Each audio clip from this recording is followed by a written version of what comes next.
center. No. Throw it.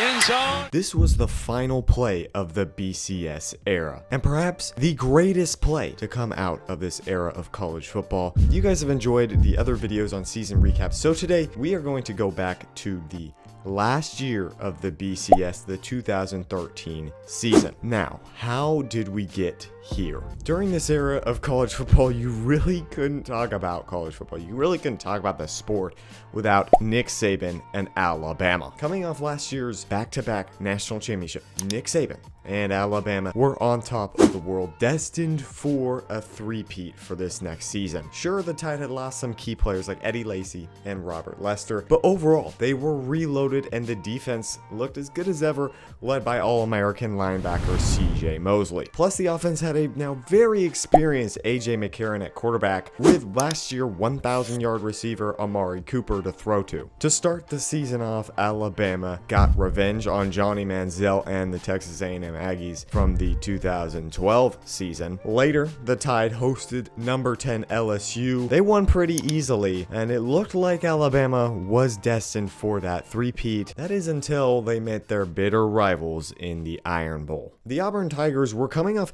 two really disappointing seasons after their national championship with Cam Newton. They hired Gus Malzahn to help turn things around, and boy did he. Quarterback Nick Marshall was a bit like Cam Newton. He ran for over 1,000 yards this season. Combined with the running back Dre Mason, the ground game for the Tigers was pretty impressive, especially against these SEC defenses. The season for Auburn, though, did not really start off too well. They almost lost to Washington State and Mississippi State before losing to LSU in their first state, and they went home to regroup and they beat number 24 Ole Miss the next week. And then another huge test game at Kyle Field against number 6 Texas A&M. In that game, they put together a huge fourth quarter comeback to get the first signature win of Gus Malzahn's career at Auburn. From there, the Tigers really went on a roll, eventually moved up to the number 4 spot in the AP poll to face number 1 Alabama. The 2013 Iron Bowl. This was the biggest Iron Bowl since 2010, when it was a top 10 matchup and Auburn came back from 24-0. Auburn struck first when Nick Marshall broke free on a read option. Alabama eventually hit back with 3 touchdowns of their own, making it 21-7. When Auburn was down, they went back to what they had done well all season long. Mason and Marshall led a big drive to cut the lead to 7 at halftime. Then on the Tigers' first drive of the third quarter, they worked the read option perfectly and ended with a nice passing touchdown to tie the game 21-21. Later, after a long drive, the Crimson Tide had to settle for 3 and miss the field goal. Foreshadowing. In the fourth quarter, Alabama was backed up on their own 1-yard line and went for a gutsy play action that paid off big time. Later in the fourth, both teams got huge fourth down stops, especially the Auburn one. That was huge. Then later, Alabama got the ball after a big stop, 4 minutes to go, up 7. Auburn's defense held though, and then the field goal by Cade Foster was blocked this time. So the kicking struggles continued. Foreshadowing for Alabama. Then with the ball with a little over a minute to go, Auburn used their read option to perfection. This time, wide receiver Sammy Coates was left wide open for a touchdown. The only problem, Alabama still had time to go down and win it. With the game tied 28-28 with 6 seconds left, TJ Yeldon got handed the ball for a Hail Mary run to set up an Alabama Hail Mary or a last-second field goal. I really don't understand the decision to go for the field goal here for Alabama. I don't think really anyone does to this day, given Alabama's real shakiness with field goals in this game. From here, I say we just roll the clip. Actually made it 57 yards. Remember, a block kick can go the other way, too. He's got to be careful and get it up. On the way. No, return by Chris Davis. Davis goes left. Davis gets a block. Davis has another block. Chris Davis. No flags. Touchdown, Auburn. This was an amazing Iron Bowl and maybe the greatest college football game of all time. Over in the ACC, there was really one supreme team, and that was Florida State, led by freshman phenom Jameis Winston. He was supported by a very talented defense as well, and the Seminoles, through their first 5 games, it was real smooth sailing. Then we had a big matchup. Number 3 Clemson and their explosive offense hosted Florida State. This one was a shocker. 51-14 was the final score. This one seriously turned some heads, and FSU moved up into the top 3 in the polls. And then 2 weeks later, the Seminoles hosted number 7 Miami and blew them out as well. Suffice to say, Florida State blew the doors off everyone and even scored 80 points in one game. As with all of these videos, I like to imagine a playoff scenario. The 2012 season, which I made a video on, was really kind of a nail in the coffin for the BCS, and it kind of showed, hey, we need to move to a playoff system. But this year, you know, it did have a few teams that you could argue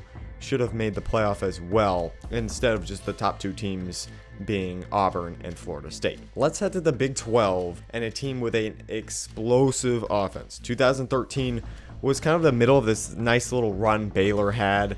As we know, they never quite could get over the hump and even play for a national championship. This season was no different. They dominated opponents week in and week out until they ran into Oklahoma State late in the season and lost. This essentially eliminated Baylor from the national championship despite only having 1 loss. And you know, you guys, okay, what about Oklahoma State? Well, they choked away the Big 12 title in their last game against Oklahoma. I think Oklahoma State probably would have had a even better argument for a national championship appearance if they had beaten Oklahoma and gotten that Big 12 championship. In the Big 10, Ohio State was the favorite. After being suspended from BCS play the previous year, despite going undefeated, they were just suspended from BCS play. They couldn't play in the postseason despite going 12-0. With national champion Urban Meyer at the helm, Ohio State was expected to be right with Alabama in the race for this final BCS championship. But another team really went under the radar in the Big 10, and that was Michigan State. After losing early to Notre Dame, the Spartans were largely kind of forgotten about, and Michigan State ended up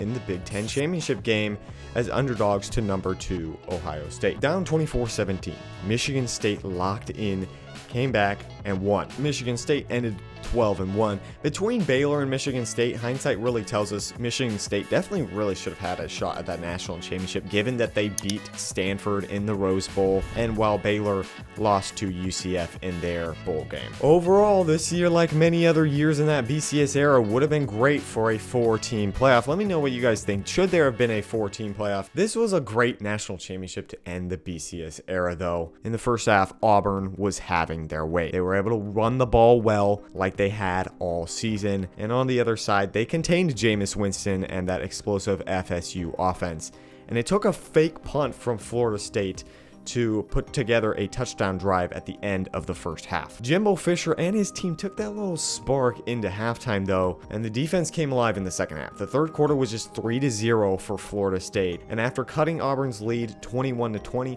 the Tigers did get a field goal back to make it 24-20. Then on that ensuing kickoff, Auburn got a taste of their own medicine. Auburn didn't let this one destroy them though. They got the ball back and marched down the field to score another touchdown. Trey Mason ran in a 37-yard touchdown. The lead was 31-27 for Auburn. Florida State needed a touchdown. So it was all up to the freshman Heisman winner, Jameis Winston. Winston started off the drive throwing a couple quick throws and a big gain to Rashad Green to get the ball into Auburn's side of the field. After that, Florida State was moved back to the 10.